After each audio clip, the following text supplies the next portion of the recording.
Ah, the rattle can. The pain of my youth. It's what we painted bicycles with when we were kids, and we paint other things with it. And it generally doesn't have that great of a reputation for a great finish. However, in this video, I'm going to show you how you can take this cheap spray paint and make it into a really killer wood finish. That's what this video is about.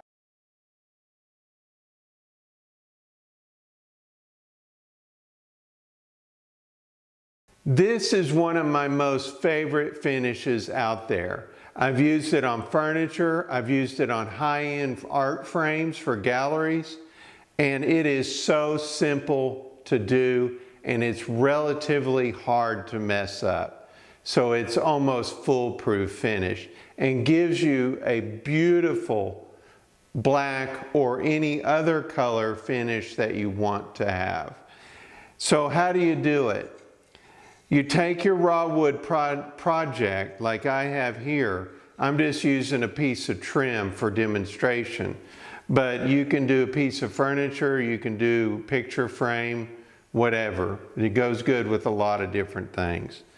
So you give it a sanding first, and I think it's probably good to sand it with a 220 grit or up to a 220 grit. Sanding out all the previous scratches if you had to start out with 120 and then end up with 220. So, but you want a nice even sanded surface, but not too rough. You don't want it too rough, so you want it pretty smooth when you're done. Then when you're finished sanding, you want to make sure that the wood itself is really clean, free of dust, sawdust, and all that kind of stuff.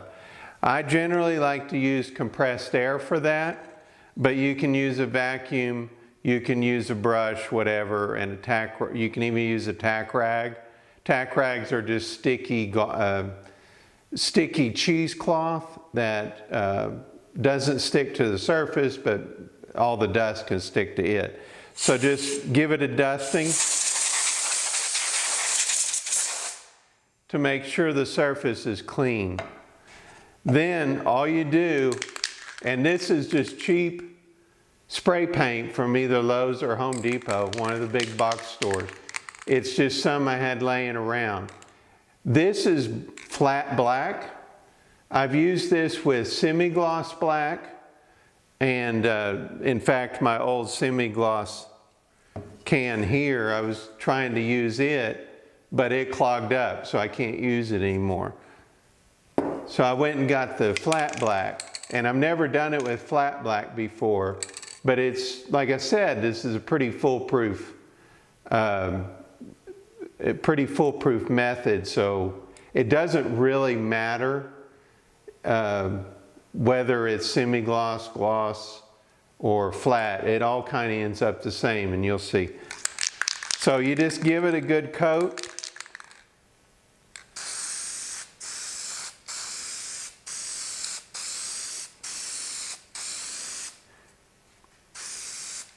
Just give it a good first coat, and then let it dry, and then give it a second, up to a third coat of paint, drying each time before each coat.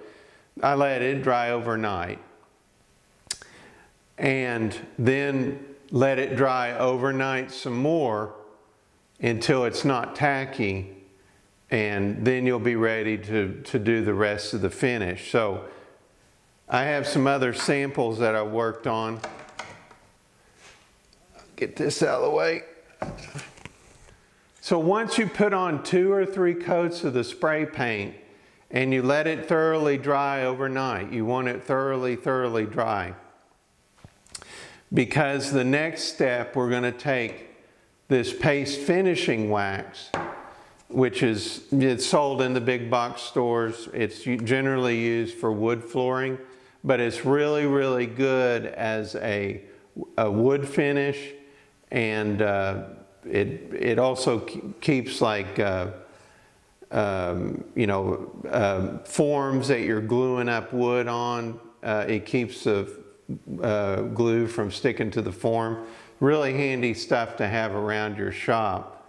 So we're going to take some 4/0 steel wool or 2/0 steel wool, just a fine steel wool, doesn't really matter.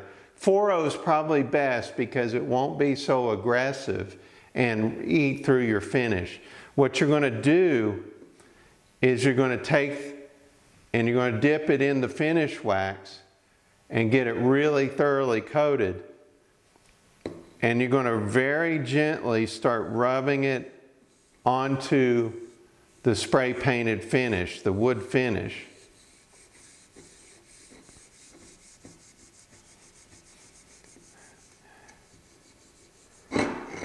You want to get it thoroughly coated, and you want to get it thoroughly coated into the cracks and crevices. And what you'll start to notice is the steel wool, and if you need some more wax, just get some more wax. What you'll start noticing is the steel wool will start rubbing through the paint on the highlights, the higher parts of the wood project, and start exposing the wood underneath. And that will give you a really nice antiqued finish. So we're starting to burn through, and you can get a little bit, as you get a little bit more used to it, you can rub a little bit harder.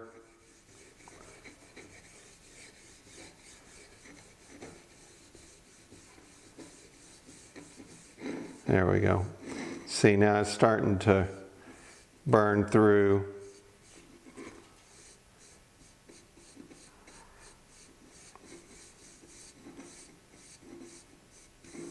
Got a little bit of the wood showing through, and it makes it look aged.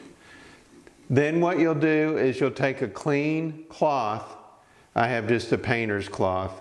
I've used it for staining, but it's okay to burnish out the wax. And you'll start rubbing the excess wax off. And then kind of buffing the surface. And you might let the wax dry just a bit for a few minutes. That sometimes helps it. And it'll start polishing the surface.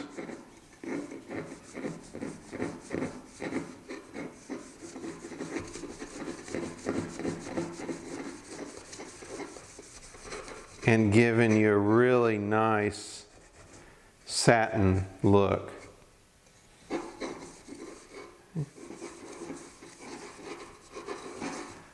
There.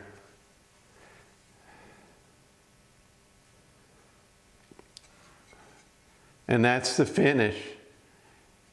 It's a really, really good antique-y finish that I originally got off of antique frames in museums and art galleries. And it's something that I started doing, and just a really, really simple finish. If you want to, you can distress, put some nicks and stuff into the wood after the paint, but before you burnish it with wax, and that'll give it a little bit of distressing and give it, a really antique-y look. But there you go. I'm going to put a link at the end and in the description for my other video. It's just a simple polyurethane finish that you can do. Something that a beginner woodworker is more than capable of doing. And if you like this video, please like or subscribe. And we'll see you in the next video. Thanks for watching.